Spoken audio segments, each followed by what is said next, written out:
अस्सलाम वालेकुम, खुश आमदेद, सुबह खैर तमाम देखने वालों को। प्रोग्राम है गुड मॉर्निंग कराची और मैं हूं आपका मेज़बान मोहम्मद यासर।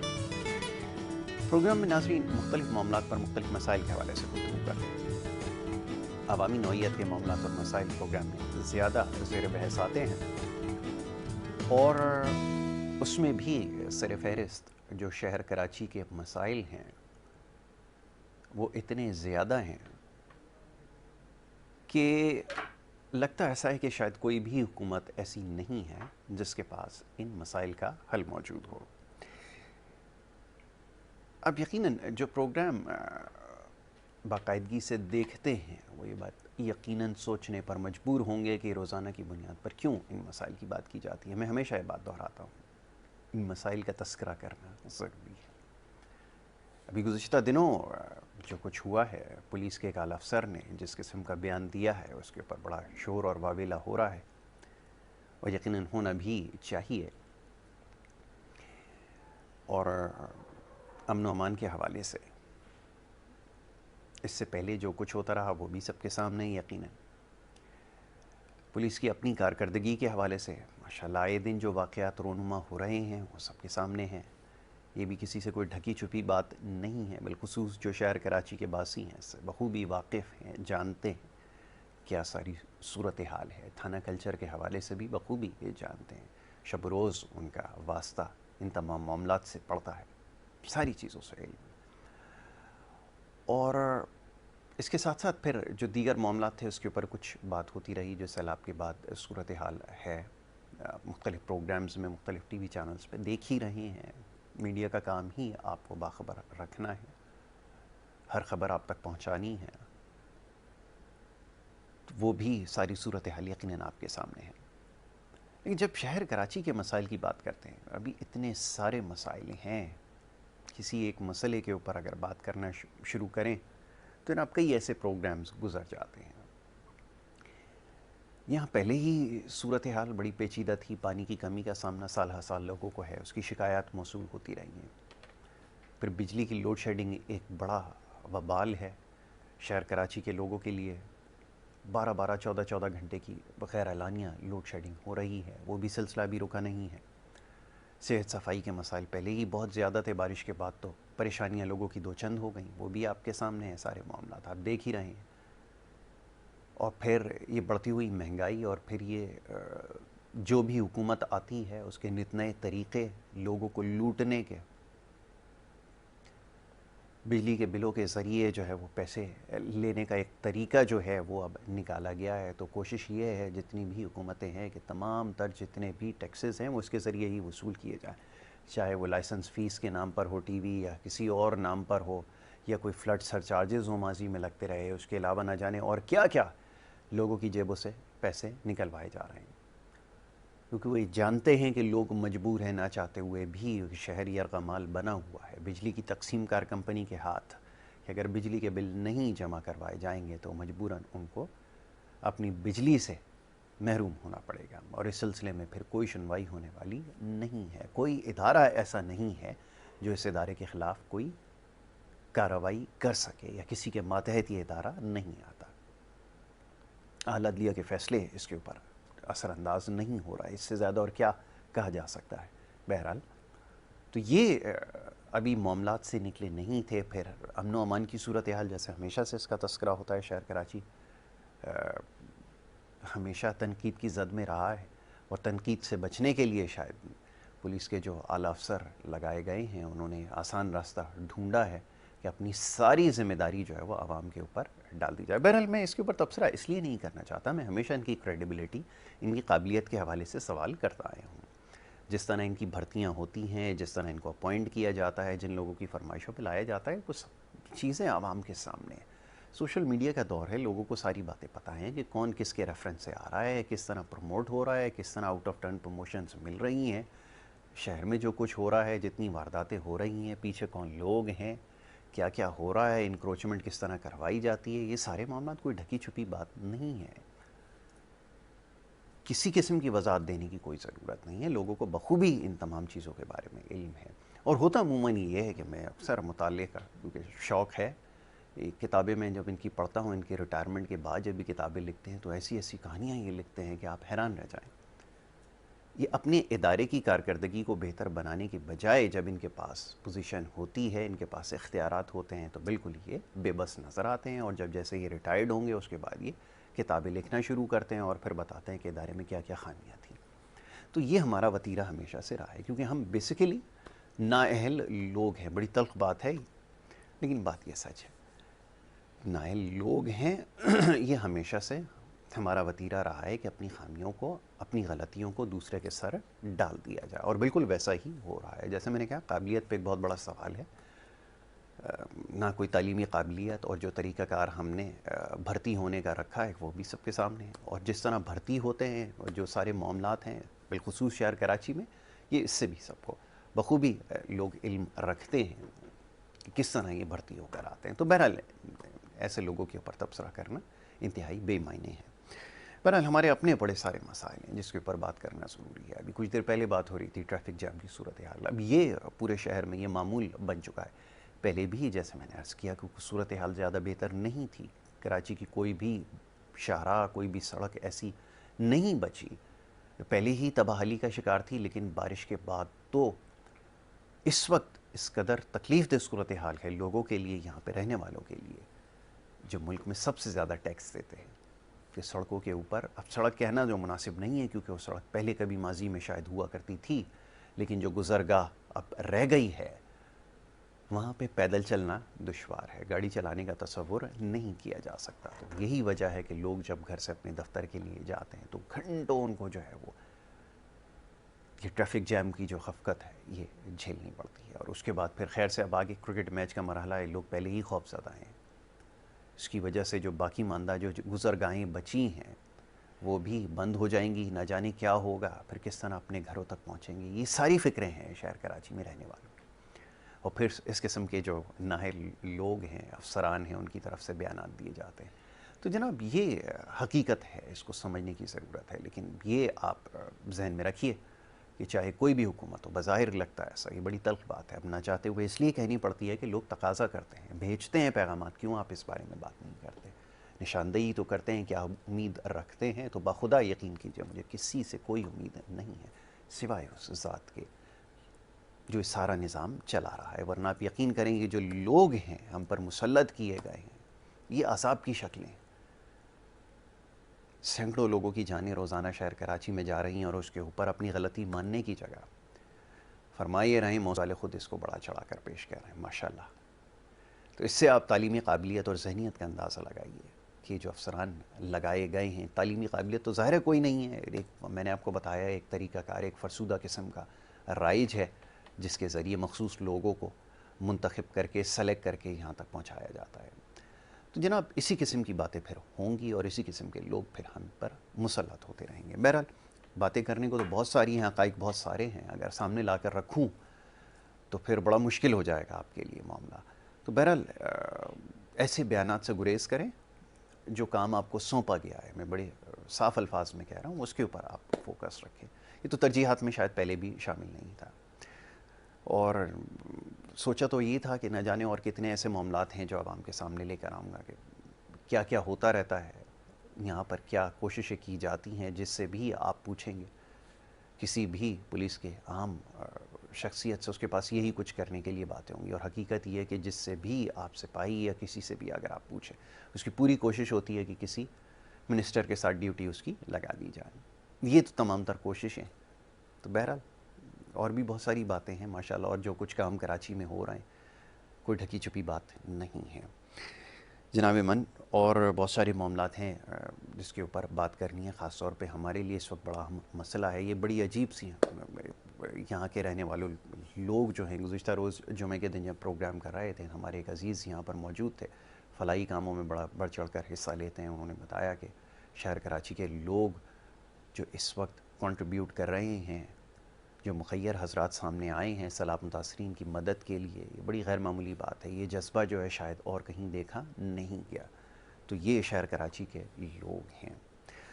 तो जनाब अब क्या सूरत हाल है, हमें इसके ऊपर बात करना ज़रूरी है, और यही हमारी तरबियत भी है, यही हमारी मीरास भी है कि हम ऐसी सूरत हाल में अपने भाइयों के काम आने की भरपूर कोशिश करते हैं, और वही हम कर रहे हैं और करते भी रहेंगे। तो जनाब, आज भी इस मामलों पर और मौजू पर गुफ्तगू की जाएगी।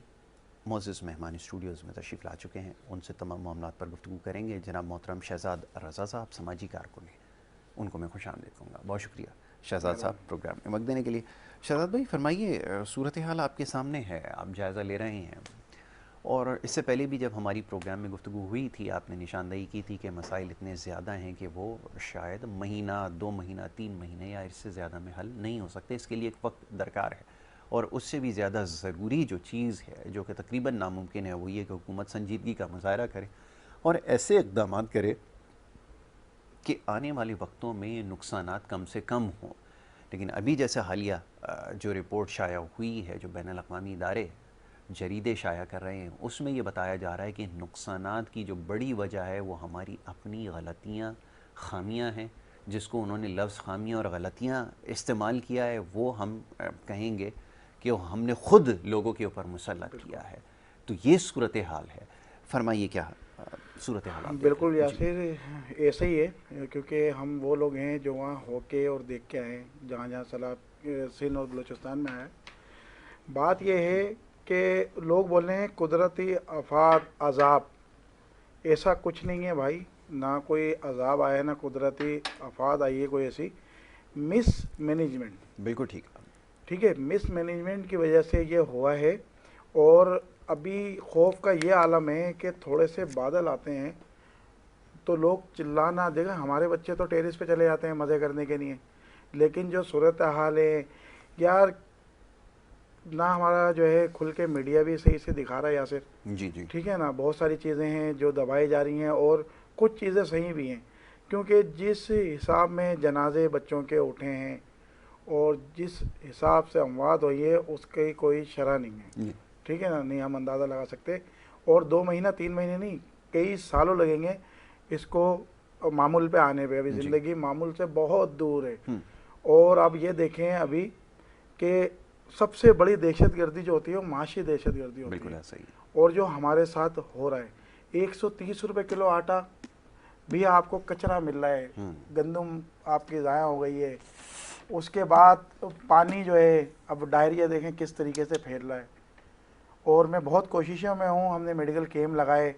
पहले दिन से आप हमारे पेज पे जाओगे और पहले दिन से वीडियो में, प्रोग्रामों में भी मैंने बात करता रहा। देखें राशन और कई हज़ारों के हिसाब से जो है तमाम NGOs और उसके अलावा मजहबी जो तंजीमें हैं, इन्होंने भी बढ़ चढ़ कर हिस्सा लिया है।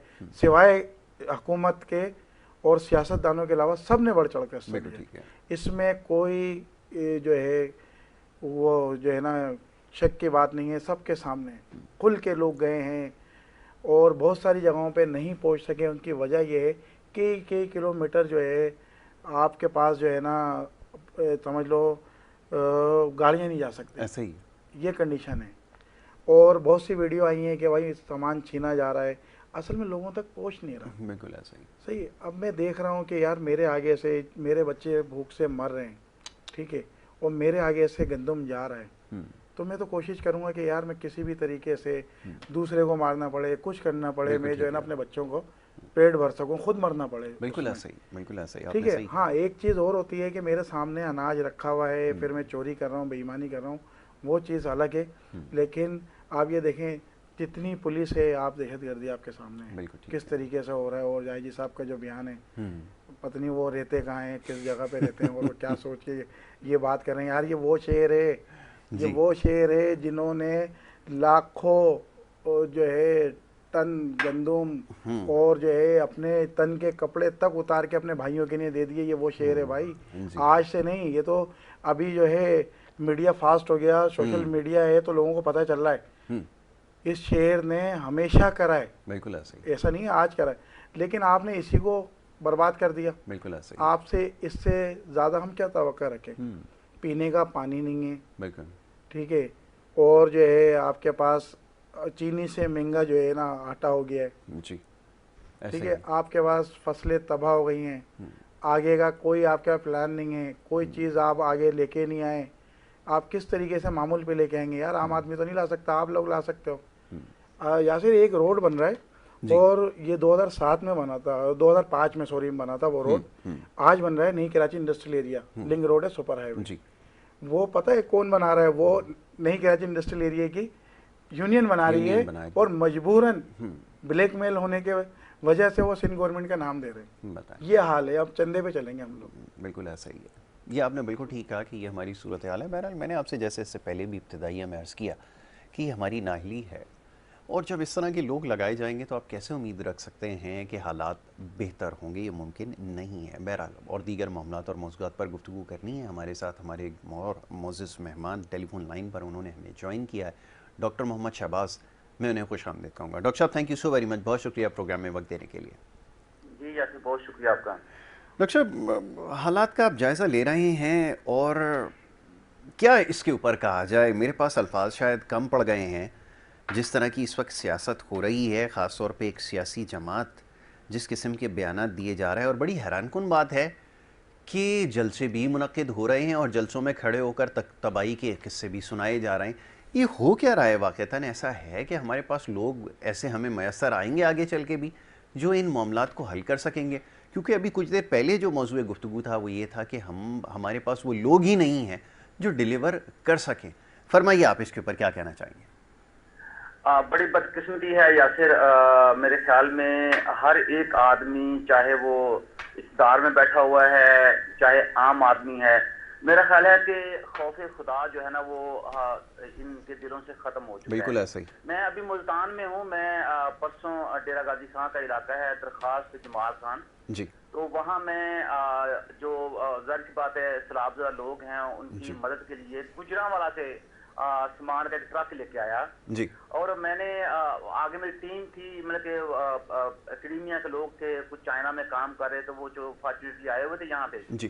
तो वो फिर हमने सर्वे किया। तो मेरी कोशिश ये थी कि मैं जो लोगों से मैंने हाथ फैला के लोगों के लिए सामान इकट्ठा किया था उसको मैं जायज और जो डिजर्विंग बंदा है उस तक पहुंचा सकूं। बहुत खूब। मैंने यकीन करें यासिर, लोगों को एक बोतल की खातर लड़ते देखा है, लोगों को एक बिस्किट के पैकेट की खातर में लड़ते देखा है, और ना मुझे स्टेट वहां पे नजर आई है।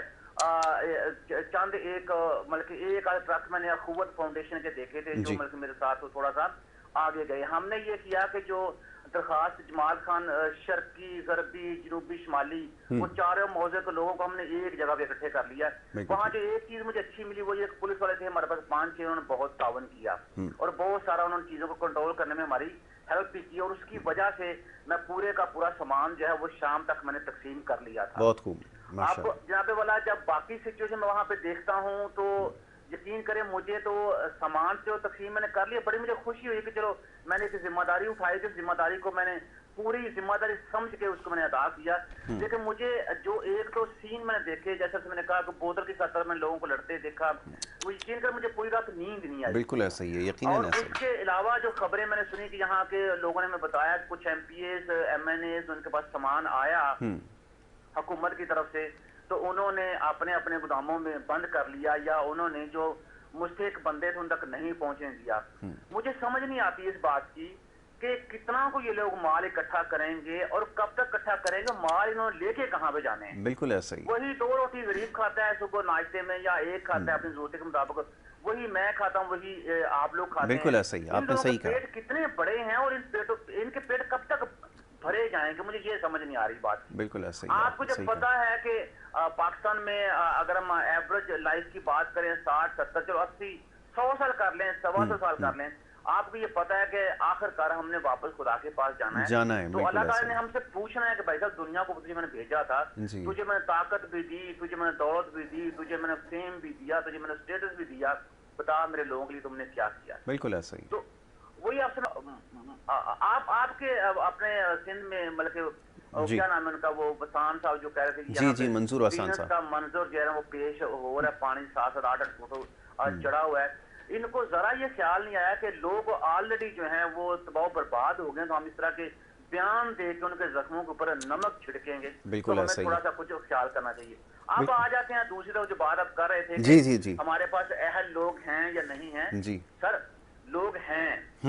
अभी आपने बात ये कही कि जलसे भी हो रहे हैं, ठीक है, और तबाहकारियां उसका भी जिक्र हो रहा है जी, करप्शन की बात भी हो रही है। हाँ, और ये भी आप केपी के गवर्नमेंट का हेलीकॉप्टर भी इस्तेमाल कर रहे हैं तो क्या डेफिनेशन आपके ऊपर वो लागू नहीं होती? बिल्कुल आप ऐसा ही, 3.5 साल 4.5 हुकूमत रही, आपको 4 सदा याद नहीं आया। बिल्कुल ऐसा जो ही आपकी हुकूमत गई अब आपको 4 सदा याद आ गया। बिल्कुल, मेरा ख्याल था होना ये चाहिए था, जो मैं समझता हूँ, जो थोड़ी बहुत अलग बे हमने सीखी है कि हमारी सारी लीडरशिप को, उसमें चाहे हमारे एक्स प्राइम मिनिस्टर साहब थे या उसमें हमारे मौजूदा प्राइम मिनिस्टर साहब हैं, उसमें हमारे एक्स अपोजिशन के लोग थे या मौजूदा हैं, इन सारों को इन एरियाज के अंदर बैठ जाना चाहिए था। बिल्कुल ऐसा ही। और जब तक ये एरियाज आबाद ना होते इनको वहां से उठना ही नहीं चाहिए था। बिल्कुल ये होती है लीडरशिप। बिल्कुल। अब ये तो नहीं कि आप करप्शन की बातें करें और लेकिन आप जब साथ वो केपी के गवर्नमेंट का हेलीकॉप्टर भी इस्तेमाल करें और इसके ऊपर ये बयान दिया जाए कि ये जी जो सीएम साहब हैं उनकी मर्जी है वो हेलीकॉप्टर के अंदर जिसको मर्जी बिठाएं। अरे यार क्यों बिठाएं? अवाम का पैसा है, आपके ऊपर जिम्मेदारी आयद नहीं होती कि आप अवाम के पैसे को जायज तरीके से इस्तेमाल करें। यकीन करें, मैं गुजरात से जब ट्रक लेके निकला तो मैंने अल्लाह ताला से दुआ की, मैं बाकी जो मेरे दोस्त है बाप से जिन्होंने मुझे वहां से रवाना किया, मैंने कहा यार दुआ करना ये लोगों की जिम्मेदारी और इसको मैं एक अच्छे तरीके से अदा कर सकूं। बिल्कुल ऐसा ही। ये सोच इनके अंदर भी तो आनी चाहिए। बिल्कुल अब होगा ये फसलें तबाह हो गई हैं आपकी जी, लाइफ स्टॉक तबाह हो गया, आपके मवेशी जानवर सब कुछ तबाह हो गया आपका। पाकिस्तान में ऑन एवरेज 20 से 30 साल लगते हैं एक छोटा सा घर बनाने में। बिल्कुल ऐसे तो वो लोग जिनके घर तबाह हो गए वो फिर से जीरो पे आ गए। बिल्कुल ठीक है। अब आपने किया क्या कि आपने गंदम 4000 कर दिए, जैसे दोस्त बात कर रहे थे 100 रुपए किलो आटा हो गया, वैसे आटा जो है वो 100 रुपए लीटर आता है, ये पता है ना आपको? बहुत खूब डॉक्टर साहब, आपने बिल्कुल ठीक कहा। अब तो यही कहना पड़ेगा, ये होश ही नहीं है कि हमने बोलना क्या है और आप इनसे तो ये कर रहे हैं कि ये लोगों के दर्द की बात करेंगे। बिल्कुल नहीं, मुमकिन ही नहीं है। हमारे पास लोग काम भी कर रहे हैं लेकिन इशू ये हो रहा है कि उन लोगों को इलेक्ट किसने करना है। मतलब कि मैं ये अपने कजन को वोट ये सोच के दूंगा, मैं ये रियलिटी बता रहा हूँ जी जी, मैं अपने कजन को ये सोच के वोट दूंगा, कल को मैंने मोहल्ले के अंदर किसी एक दो बंदे को पर्चा करवाना है तो वो मेरी FIR जो वो आसानी से कट जाए। ये लोगों की सोच है। जब आप ये सोच के वोट देंगे सर तो फिर इसी तरह के लोग ऊपर आएंगे जो ऑलरेडी आ चुके हैं। तो मैं समझता हूँ बुनियादी जो शुरुआत है वो आवाम से होती है कि इन लोगों को चाहिए जब इलेक्शन के दिन आए तो ये जो बंदा समझते हैं कि ये हकदार है उसी को ही वोट देना चाहिए ताकि कल को वो लोग आके इनके मसाइल के बारे में बात कर सके। अभी क्या शोर हो रहा है? अभी शोर ये मैं साफ शफाफ इलेक्शन चाहिए। अल्लाह ताला की जात ने सलाब लेके आ गए, अब सारे वोटर धुल गए हैं, वो चाहे सिंध के हैं चाहे केपी के हैं चाहे पंजाब के हैं। अब के बाद जो इलेक्शन होगा वो साफ शफाफ ही होगा क्योंकि सारे वोटर जो हैं उनकी सफाई हो गई है ना, सफाई हो गई है। बिल्कुल ठीक है डॉक्टर साहब ने, बिल्कुल ऐसा ही है। तो सर बात ये है कि ये अब अगले 2-3 साल और आपको पता है कि मैं हमेशा फैक्ट्स पर रह के बात करता हूं, मैंने कोई ऐसी बात नहीं की जिसके अंदर मेरी रिसर्च का एक्सपीरियंस शामिल ना हो। फैक्चुअल होती है बिल्कुल। अब जनाब क्या होगा कि अभी देखें गंदम की फसल आ रही है, अब गंदम जो कि सारी फसल तबाह हो गई, अब गंदम की इंपोर्ट शुरू होगी तो गंदम की कीमतों में इजाफे का ऐलान कर दिया गया जी। अब ये इंपोर्ट कौन करेगा? यही लोग इंपोर्ट करेंगे जो गवर्नमेंट में है। ऐसा ही मैं तो इंपोर्ट नहीं करूंगा, आप भी इंपोर्ट नहीं करेंगे। बिल्कुल ऐसा ही। तो मुझे बताइए महंगी गंदम बेच के पेट किनके भरे जाएंगे? वो इन्हीं के भरे जाएंगे। तो मेरा ख्याल है अगले मजीद जो 2-3 साल हैं लोगों को इसी तरह के हालात शायद इससे वर्ष हो जाए। मेरी दिली दुआ है कि हालात अच्छे हो जाए लेकिन लोगों को आने वाले वक्त में इन वर्ष हालात का सामना करना पड़ेगा। बिल्कुल ठीक है डॉक्टर साहब। अभी और कुछ मामलात हैं जिसके ऊपर आपसे राय लेंगे, आपका तबसरा उसके ऊपर चाहेंगे। हमारे स्टूडियोज़ में भी मेहमान यहाँ पर तशरीफ़ फरमाएँ, शहजाद रज़ा साहब, उनसे भी गुफ्तगू जारी थी और यही बात हो रही थी शहजाद साहब अभी जैसे डॉक्टर साहब ने निशानदेही की बड़े अच्छे अंदाज में कि ये सब कुछ हो रहा है और ये हम देख भी रहे हैं और अब ये लोगों के ऊपर जिम्मेदारी आयद होती है कि वो अपने अवामी नुमाइंदों को मुंतखब करें, ना सिर्फ मुंतखब करें बल्कि इस चीज़ का ख्याल भी रखें कि मुश्किल वक्त में कौन आपके साथ खड़ा है। क्योंकि ये सियासी बयानात तो हर दौर में दिए जाते हैं जैसे अभी भी हो रहा है और न जाने क्या क्या तरीके इख्तियार किए जाते हैं। आगे चल के मैं ज़रा डॉक्टर साहब से भी पूछूंगा लेकिन मैं चाहूँगा ज़रा इसके ऊपर आप तबसरा कीजिए। डॉक्टर साहब की एक बात जो मैं जो है इस पर गौर भी करता हूँ काफ़ी, बात यह है कि जब आप ये सोचेंगे कि हमारी FIR आसानी से हो जाए, आप ऐसे नुमाइंदे चुनेंगे तो आप जुराइम से काम को शुरू करेंगे तो आप वैसे ही रहेंगे। बिल्कुल ठीक है। वजह यह है देखें इन लोगों ने खुद तो कुछ करना नहीं है, ठीक है। लेकिन एक और चीज़ है जिसपे हम नज़रअंदाज कर रहे हैं, ये लोगों को काम करने नहीं दे रहे हैं। देखें बहुत बड़े बड़े फलाई इदारे हैं चल रहे हैं। देखें हमारा तो एक छोटा सा फलाई इदारा है जिसमें 1500 से 2000 ये सलाम मुतासरीन पे हमारा दस्तरखान जो 700-800 पैसा वो 1500 से 2000 का खाना हम बना रहे हैं। बिल्कुल ठीक है। सुबह 5 बजे स्टार्ट हो रहा है और शाम 5 बजे तक मुसलसल तंदूर से बंदे नहीं हट रहे। माशाल्लाह। तो उसमें वो बीमार भी हो रहे हैं। हमारे पास इतना कोई बेकअप है नहीं। बात ये है कि हम लोगों को काम नहीं करने दे रहे हैं, लोग परेशान कर रहे हैं, टॉर्चर कर रहे हैं कि यार ये काम क्यों कर रहे हैं। वजह ये है कि यार आपने कुछ करना नहीं है, लेकिन जो इस मुल्क से सीरियस हैं, कुछ करना चाहते हैं, आप उनको परेशान कर रहे हैं कि वो काम नहीं करें और तंग होके उनके कारोबार पे आप जो है निशाना बना रहे हैं, उनको तंग कर रहे हैं कि वो ये सबको समेटें। और जैसे अक्सर इस शहर में होता रहा, कितने हमारे नौजवान हैं, कितने लोग हैं जो दिल बर्दाश्त होकर आज बाहर जाके काम कर रहे हैं। यासिर आप भी माशाल्लाह से बाहर से पढ़ के इस मुल्क के लिए आए ना कि यार मैं अपने मुल्क के लिए कुछ कर सकूं। ठीक है। मेरा भी था 3-4 साल पहले कि यार मैं भी तंग हो गया हूँ, चलो मैं भी बाहर जाके कोई छोटा मोटा बिजनेस कर लेता हूँ, सबको समेट लेता हूँ। यहाँ जो है दहशतगर्दी है, परेशान करते हैं। लेकिन अल्हम्दुलिल्लाह जो है हम एक सोच को लेके चले, मेरा इदारा लेके चला और जो है हम उस पर बहुत अच्छा काम कर रहे हैं, लोगों को नज़र भी आ रहा है। लेकिन यही लोग जो हमारे नुमाइंदे हैं, और मैं एक और आपको बात करूँगा, ये सब एक है, तमाम सियासी जमातें एक है। कोई बेहुदा बिल आता है, आप देखें कैसे मिलके पास कर देते हैं, ठीक है ना। और वैसे आप लड़ रहे हैं, आप जो है ये जलसे जुलूस करने का टाइम है बिल्कुल नहीं है। इस टाइम पे लोगों की मदद करने का टाइम है, खिदमत करने का टाइम है। सारी पुलिस जो है इलेक्शन जीतते हैं आवाम की खिदमत के लिए, और आप जो है ना तमाम जो है अपना पीछे जो है 100-100, 150-150 जो है आप नफरी लेके चल रहे हैं साथ में जी।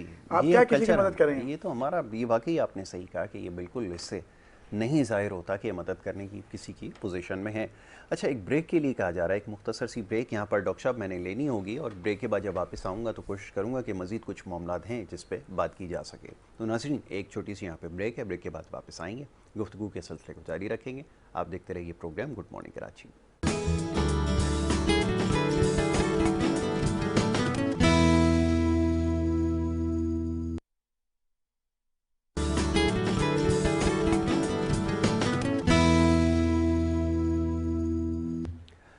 प्रोग्राम में आपको एक दफ़ा फिर खुश आमदीद।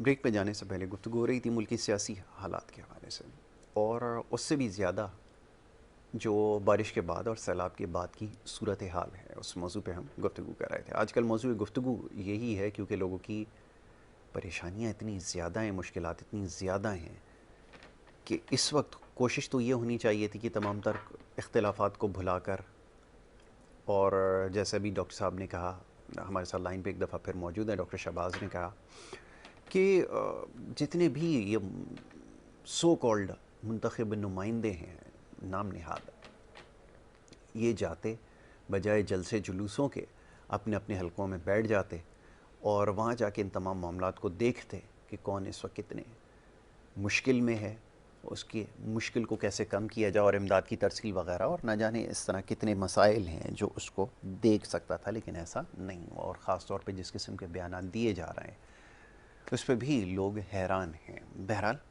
इस मामले पर मज़ीद गुफ्तगू की जाएगी। डॉक्टर मोहम्मद शहबाज लाइन पे मौजूद हैं, उनसे एक दफ़ा फिर इस बारे में बात करूँगा। डॉक्टर साहब, अभी आपने जैसे तस्करा किया, एक बड़ी अच्छी आपने तजवीज़ दी है कि होना तो यही चाहिए था कि जाते मुंतखब नुमाइंदे अपने हलकों में बैठते, लोगों की मुश्किलात को दूर करते, लेकिन ये हमारा शायद मिजाज है नहीं, और ना ये सारे काम हमें आते हैं, और सबसे बड़ी बात यह है कि ना इन सब चीज़ों की ज़रूरत है, क्योंकि ये अभी सैलाब है, ये मामलात ख़त्म हो जाएंगे थोड़े अरसे के बाद, फिर वैसे ही निज़ाम ज़िंदगी चल पड़ेगा और फिर ये दोबारा मुंतखब हो जाएंगे और दोबारा से ऐवानों में पहुँचे होंगे।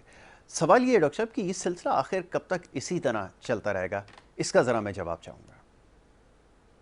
बहुत शुक्रिया। जैसे आपसे मैंने कहा कि ये इसका जो इनिशिएट है ये अवाम को ही करना पड़ेगा, क्योंकि ये जो मुंतखब नुमाइंदे आते हैं ये ज़ाहिर सी बात इलेक्शन के थ्रू अवाम इनको चुनती है, तो जब तक अवाम का रवैया चेंज नहीं होगा, मैंने आपके प्रोग्राम में एक बात कही थी जी कि शायद हम बसीते कौम तरक्की करना ही नहीं चाहते, ऐसा ही लगता है। तो ये भी चीज, अभी जैसे शहजाद रजा साहब जो मेहमान है अक्सर वो कह रहे हैं कि हमने एक अदारा बनाया हुआ जिसके अंदर हम लोग जो है वो हम रोटी देते हैं, लंगर खाना जिसकी वो बात कर रहे थे, वो बहुत अच्छी बात है, अल्लाह ताला इनको और तौफीक दे। लेकिन मैं इसमें थोड़ी सी बात ऐड अप करूंगा कि हम मछली खाना तो सिखा रहे हैं, बहुत खूब, मछली पकड़ना क्यों नहीं सिखा रहे? पकड़ना क्यों नहीं सिखा रहा? बिल्कुल। और मछली पकड़ के दूसरों को खिलाना क्यों नहीं शुरू कर रहे? बिल्कुल ऐसा ही, बिल्कुल ऐसा। तो हम अगर यही लोग जो है इनको स्किल दें, छोटी छोटी टेक्नोलॉजी टेक्निकल एजुकेशन है वो दें, तो मेरे ख्याल में उससे ज्यादा आसानी हो जाएगी। अब वैसे भी लंगर खाने और लोगों ने भी खोले हुए हैं, और जैसे भी हमारी जो प्रीवियस गवर्नमेंट थी उन्होंने भी लंगर खाने बनाए हुए थे, वो फिर ही गवर्नमेंट के लंगर खाने भी बंद हो गए।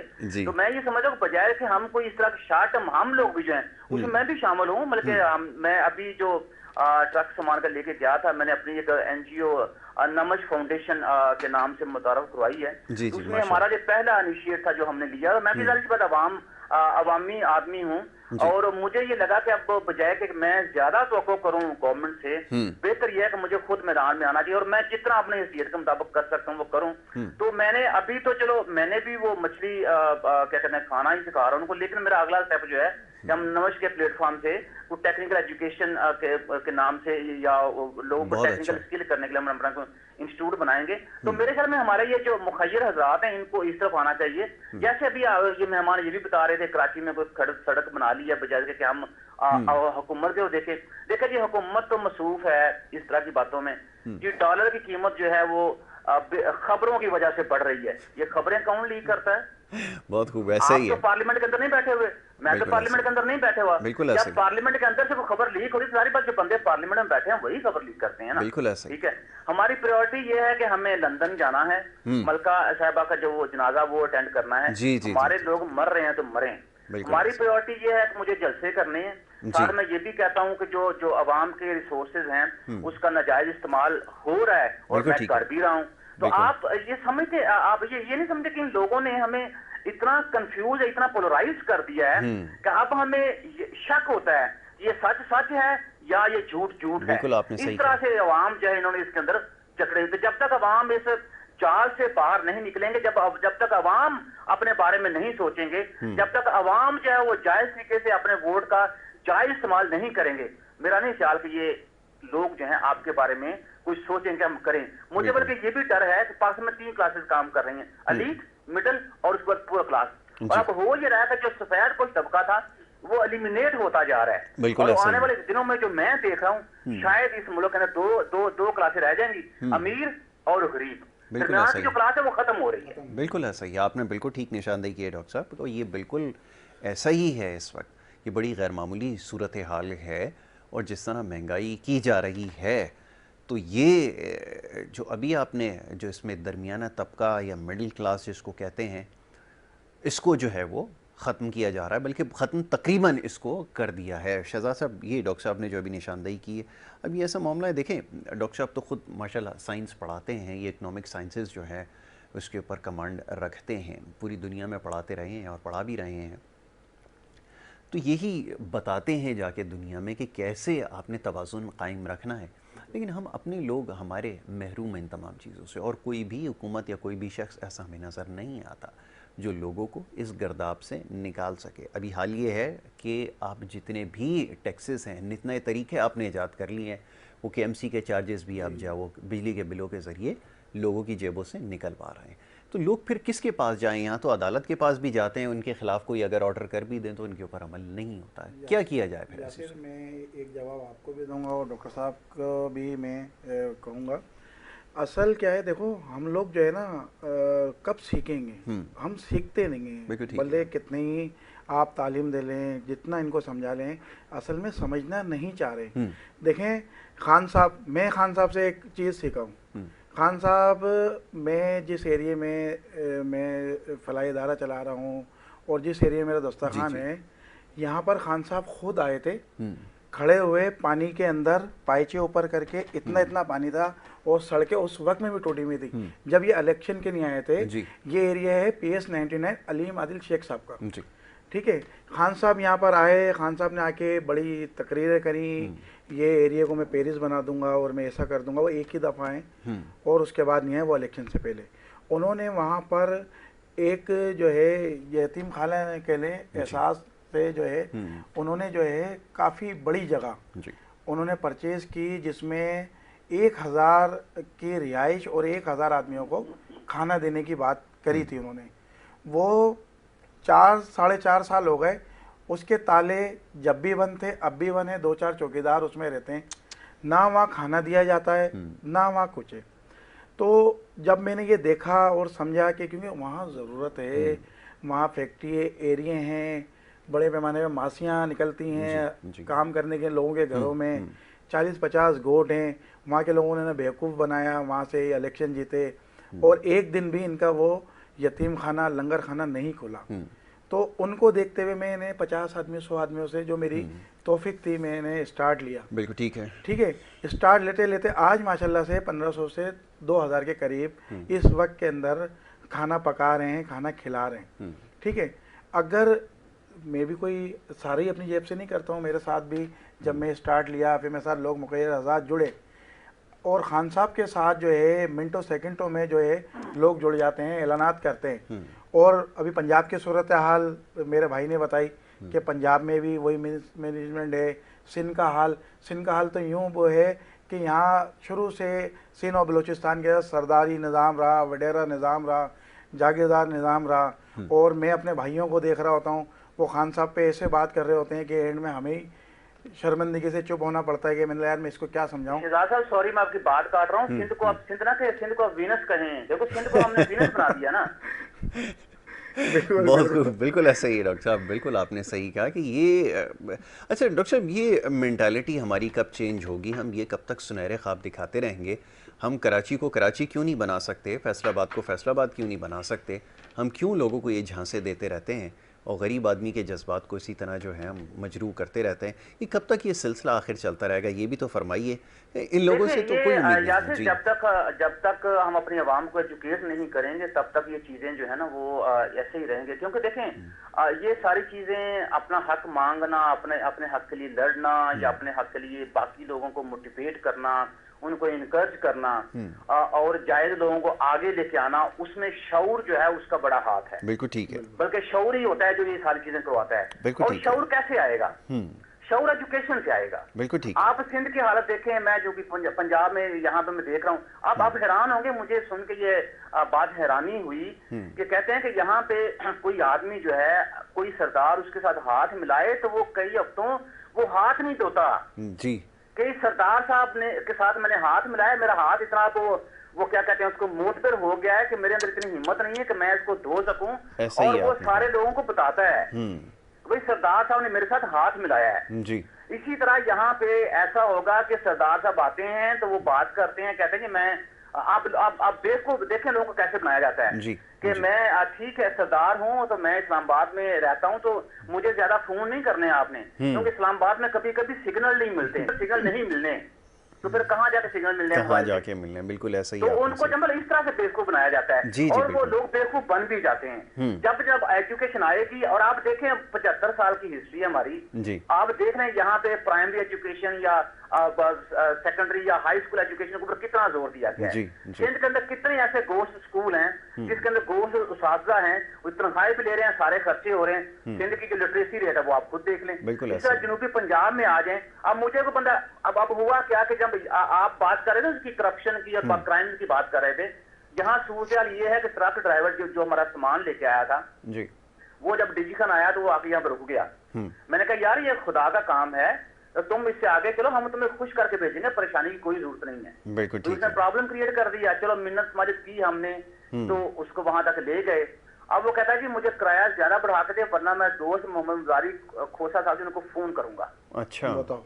तो आप ये देखें कि मैं इसे कहता है कि हर वो चाहे ऊपर वाला बंदा है चाहे नीचे वाला है, खौफे खुदा खत्म हो चुका है। अब वो बंदा पढ़ा लिखा होता तो उसको समझ आती कि एक बंदा गुजरामा से सामान लेके आया है और किस दर्द के साथ हमारे ही एरिया के अंदर आया है और हमें इसके साथ इज्जत से पेश आना चाहिए। तो ये एजुकेशन जो है इस मुल्क के सबसे बड़ी ज्यादती हुई है इस अवाम के साथ, जो इनको अनएजुकेट किया हुआ है, रखा गया है। ये जब तक खत्म नहीं होगा हर्डल, तो मेरा नहीं ख्याल को सोच आगे बढ़ेगी। और मैं इसलिए कहता हूं कि इस कौम को इस सोच तक लेके आने के लिए हमें 30 से 40 साल दरकार है कि आया कि हमने तरक्की करनी है। बिल्कुल ठीक है। और हंगामी बुनियादों पे काम करने की ज़रूरत है। ये उससे भी ज़्यादा ज़रूरी है कि अगर आज तारीख से ये काम शुरू किया जाएगा तो इसको बड़ा लंबा वक्त दरकार है, क्योंकि ये आहिस्ता आहिस्ता चेंज आएगा और यही वो खामोश इनकलाब है। हाँ, रही बात ये इमरान खान साहब की कराची को पेरिस बना दिया, क्योंकि देखें पानी के अंदर है, हर जगह पानी, गली है, घर के अंदर है, तो पेरिस के अंदर सिचुएशन यही है। इमरान खान साहब ये भी कहते थे मैं पाकिस्तान को G7 में लेके आ जाऊंगा, G7 तो में G7 में से नहीं आ सके, हम D7 से भी निकल गए हैं। सही है, बिल्कुल आपने सही कहा। ये तो हाल है हमारी। मशीनरी नहीं है यार इन लोगों के पास स्प्रे करने का, ये हाल है हमारा। कि ये शहर कराची के अंदर मसला ये है कि अभी जो डेंगू की वबा फूटी हुई है, और मैं देख रहा था एडमिनिस्ट्रेटर साहब जो है वो एक प्रेस कॉन्फ्रेंस उन्होंने कर डाली छुट्टी वाले दिन, और फिर वो ये फरमाने लगे कि जी हमारे तमाम ही टाउन्स में स्प्रे हो रहा है। अब शहर कराची के लोग उन्हें भी ढूंढ रहे हैं और उन गाड़ियों को भी ढूंढ रहे हैं, जो कि दोनों नज़र नहीं आ रही। अब आप फरमाइए, ये आउट ब्रेक है जो ख़ास तौर पे जो पसमानदा इलाके, खैर पसमानदा तो पूरा शहर ही है, एक जैसा ही हो गया है, लेकिन जो आप समझ लें कि जो ऐसे इलाके हैं जहाँ पर लोग झुग्गियों में रह रहे हैं, वहाँ पर क्या सूरत हाल है, क्योंकि शहर के जो इलाके हैं वो महफूज नहीं हैं डेंगू से। अब वहाँ सेहत के हवाले से क्या काम हो रहा है? यासिर, मेरी जो है, जो मेरे दोस्त हैं उनसे मैं राब्ते में हूँ, और 4 कार्टन मैंने जमा भी करे हैं दवाइयों के। असल जो सलाम मुतासरीन जो आए हैं ना, उनकी कंडीशन ये, हमने मेडिकल कैंप लगाया, 100 से ज़्यादा जो है चेकअप करा डॉक्टरों ने, कोई भी एक पेशेंट ऐसा नहीं है जिसका फीवर 100 हो, यानी कि 104 102 ज़्यादा। वो बोले मैं क्या दवाइयाँ दूँ इनको, तो मकसद मुसलसल ट्रीटमेंट की ज़रूरत है, और उनके जो है जिस्म पे जो मकसद हाल है ना, जो ज़ख्म है वो आप देख नहीं सकते। और वो लोग जो है एक घर में 100 150 जो है, मैं बोल रहा हूँ खड़े नहीं हो जा रहा, वहाँ पर कैसे वो लोग रह रहे हैं और कोई नहीं आ रहा। कहीं इन्होंने एक वीडियो हमने बनाई थी अपना मलीर के अंदर जाके, एक स्कूल की निशानदेही गई थी यासिर, उस स्कूल का यह हाल था कि टैंक जो है वो लोगों ने टैंकर डलवाया पीने के पानी के लिए, उधर सेवरेज का पानी उसमें टैंक में मिक्स हो रहा है, और लोग जो है मरता क्या नहीं करता, बिल्कुल ऐसा ही, ऐसे पड़े हुए जानवरों की तरह। हमने वीडियो चलाई 10 सिटी उन्होंने, फिर उसके बाद डीसी को ख्याल आया, उसने 10 सिटी बना के दी, ये अपना ट्रेनिंग सेंटर रज़ाकाबाद के साथ, और कहीं पर भी इन लोगों ने कुछ नहीं किया। तो ये हाल है, डीसीओ को पता नहीं है करना क्या है। वही बात, एजुकेशन का मिनिस्टर जब जाहिल आएगा तो आप उनसे क्या तवक्का रखोगे? बिल्कुल ऐसा, उनसे ऐसी तवक्का रखनी है भाई, हम खुद चेंज नहीं होना चाहते, जब तक हम कुछ खुद चेंज नहीं होंगे तो ये हम पे जो है मुसल्लत रहेंगे। ये आपने बिल्कुल ठीक कहा जी डॉक्टर साहब, ये भी एक बड़ा मसला है कि अब ये जो सिस्टम है सारा, इसके भी कुछ देर पहले भी ये बात हो रही थी, और मैं अक्सर अपने प्रोग्राम्स में ये बात दोहराता हूँ कि ये सारे सिस्टम के बेनिफिशरी हैं। अगर लोगों को ये शऊर दे देंगे तो शायद फिर ये इक़्तिदार का हुसूल मुमकिन नहीं हो सकेगा। लेकिन मैं अब देख ही रहा हूँ डॉक्टर साहब, आपकी भी यकीनन मुशाहिदे में ये चीज़ आई होगी कि जो थोड़ी बहुत समझ बूझ रखते भी हैं, जिनको हम ये मान लेते हैं कि जिन्होंने थोड़ा सा पढ़ लिख लिया है, वो भी अब इस किस्म की बातें करते हैं। और ये ख़ास तौर पे एक जो सोशल मीडिया पे आपको पता है एक जमात ज़्यादा मुतहर्रिक है, उसको फॉलोअर्स उनको कहा जाता है, और इसके लिए और भी लफ्ज़ इस्तेमाल होते हैं, मैं नहीं वो कर सकता यहाँ पे। तो वो भी अब जब इनकी बातों में आएंगे तो फिर कैसे उम्मीद रखी जाए कि मामलात बेहतर होंगे, ये फरमाएं। जी, मैं कल यहाँ पे चाय खाना है टी हाउस है मुल्तान में, वहाँ बैठा हुआ था जी, तो वहाँ जाहिर सी बात है, हम जो अनप्रोडक्टिव डिस्कशन हैं उसको बहुत ज्यादा करते हैं ना, वो टाइम पास करने के लिए, बिल्कुल ऐसा ही, आपने टाइम किल करने के लिए ना, टाइम किल करने। तो वहाँ ये बात हो रही थी कि वो बड़ी टेक्नोलॉजी आ गई है, सोशल मीडिया बहुत ज्यादा डेवलप हो गया है। तो मैंने उनसे पूछा था कि सर मुझे ये बात बताइए कि आप ये कह रहे हैं कि सोशल मीडिया ने डेवलप कर दिया लोगों को, लोगों में शऊर लेके आ गया। सोशल मीडिया जो उसके अंदर सपोज करें 2 से 3 सेंटेंस वायरल करते हैं, उन 2 से 3 सेंटेंस के पीछे नहीं हमें पता उसका बैकग्राउंड क्या है, और उसके उन 2-3 सेंटेंस के हमें आगे नहीं पता उसका बैकग्राउंड क्या है। बिल्कुल ऐसा। तो आप अपनी मर्जी की चीजें उठाते हैं और वो सोशल मीडिया पर अपना वायरल कर देते हैं। मुझे ये बताएं, जब आपका किताब से साथ छूट जाएगा तो आप नहीं समझते कि जहालियत में इजाफा होगा? बात तो ठीक है आपकी। तो मैं कहा मुझे ये बताइए कितने हमारे मिनिस्टर्स हैं, एक हमारे प्राइम मिनिस्टर साहब हैं, थे, तो कितना वो किताब से मुंसलिक थे?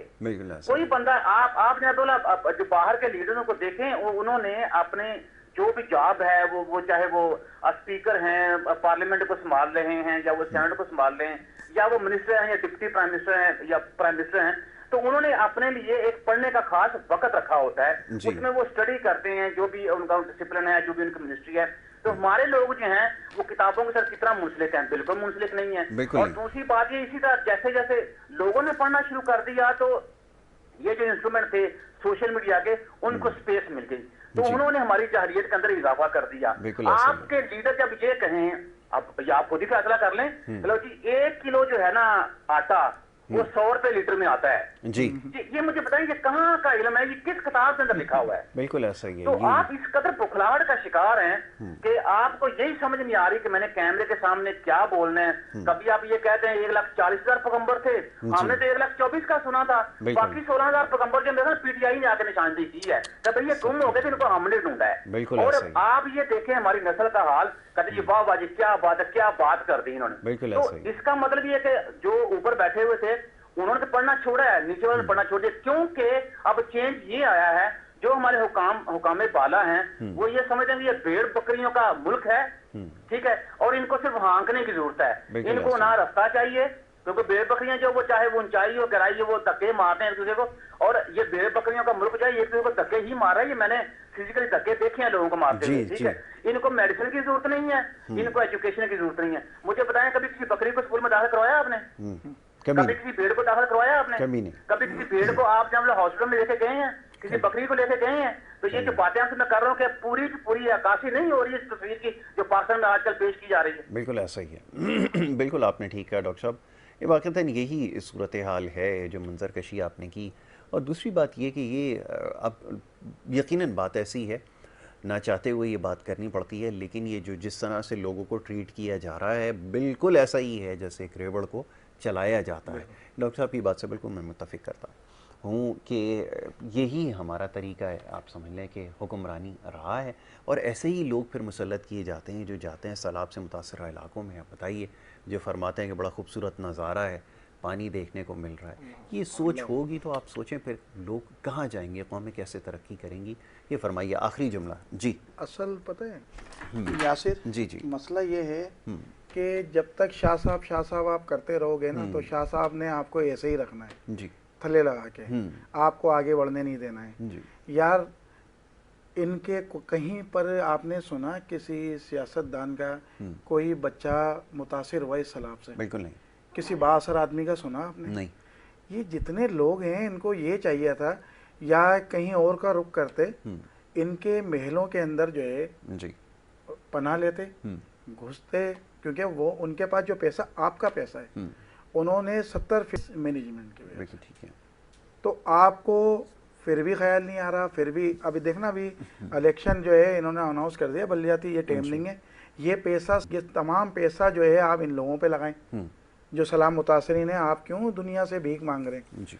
हमारा तो अपना शहर ऐसा है भाई, शहर हमारा ऐसा है जो बढ़ चढ़ कर, लेकिन अब इन लोगों पे कोई भरोसा नहीं कर रहा। इन पे कौन भरोसा करेगा? जो लोग काम कर रहे हैं उनको आप परेशान कर रहे हो, और खाली अपने नंबर बढ़ाने के लिए कि ये देखें कि अब जितनी भी NGOs हैं वो किन मुल्कों में होती हैं? उन मुल्कों में होती है ना जहाँ पर तबाह हाली का शिकार होता है, दुनिया के ममालिक, ठीक है ना? बिल्कुल ऐसा ही है। और जो है फिर वो NGO बनाने के बाद फिर इन चोरों के पास जाएं और इनके निशानदेही पे अपना राशन तकसीम करें या इनके मनपसंद लोगों को दिया जाए। बिल्कुल ऐसा ही। तो फिर उससे तो बेहतर ये है कि वो उसको NGOs को बंद कर दें, इनको देने से बेहतर। बिल्कुल ठीक है। शहजाद रज़ा साहब, मैं बड़ा आपका शुक्रगुजार हूँ कि आपने प्रोग्राम में वक्त दिया। एक सेंटेंस ऐड करूंगा आपकी जी जी प्लीज प्लीज प्लीज। ये मिसमैनेजमेंट तो हो गई गवर्नमेंट की तरफ से जी, ठीक है जी, और इसके साथ एक और जुमला इन्होंने बोला था कि ये अज़ाब इलाही है। मेरा सवाल ये कि अज़ाब इलाही गरीब लोगों के ऊपर क्यों आता है? बताइए। बिल्कुल ऐसा, वाकई गरीब का कसूर है इसमें? बिल्कुल। ये अमीर लोगों के ऊपर अज़ाब इलाही क्यों नहीं आता? क्यों नहीं आता? बिल्कुल ऐसा ही, आपने बिल्कुल दुरुस्त फरमाया डॉक्टर साहब। वैसे बातें बहुत सारी हैं, इंशाल्लाह जब आप कराची तशरीफ़ लाएंगे तो आपको यहाँ पर मदऊ करेंगे, और बहुत सारे मामलात हैं ख़ासतौर पर मईशत के हवाले से जो इंशाल्लाह ज़ेर बहस आएंगे। मैं बड़ा शुक्रगुजार हूँ, आपने प्रोग्राम में हमें वक्त दिया। शहजाद भाई, आपका बड़ा शुक्रिया, आपने प्रोग्राम में वक्त दिया, बड़ी तफसील से गुफ्तगू हुई है, और यकीनन आगे बहुत सारे मामलात ऐसे हैं जो ज़ेर बहस आएंगे। मसाइल के हवाले से जो पैगामात हैं उसकी बड़ी तवील एक फ़हरिस्त है, लेकिन मुख्तसर वक्त में कोशिश करते हैं कि ये जो मामलात हैं, ख़ास तौर पे जो अवामी नौइयत के मामलात हैं, मसाइल हैं, इसके ऊपर बात की जा सके। ख़ास तौर पे ये जो अभी सलाब मुतासरीन हैं, इनकी बहाली का अमल कैसे मुमकिन होगा। ये रियासत अपनी ज़िम्मेदारी पूरी करने में नाकाम रही है और आगे भी कोई उम्मीद नहीं है, लेकिन ये जो जितनी भी फ़लाही तंजीमें, इदारे हैं जो मुखय्यर हज़रात काम कर रहे हैं, शायद उनके ताउन से ये कहीं ना कहीं आगे चल के मुमकिन हो सकेगा। बहरहाल तो दीगर मामला हैं इंशाल्लाह आगे भी ज़ेर बहस आएंगे, लेकिन यहाँ पर एक वक्फ़ा हमें लेना होगा और वक्फ़े के बाद जो आपकी सेहत के हवाले से सेगमेंट है वो जारी रहेगा। आप देखते रहिए प्रोग्राम गुड मॉर्निंग कराची।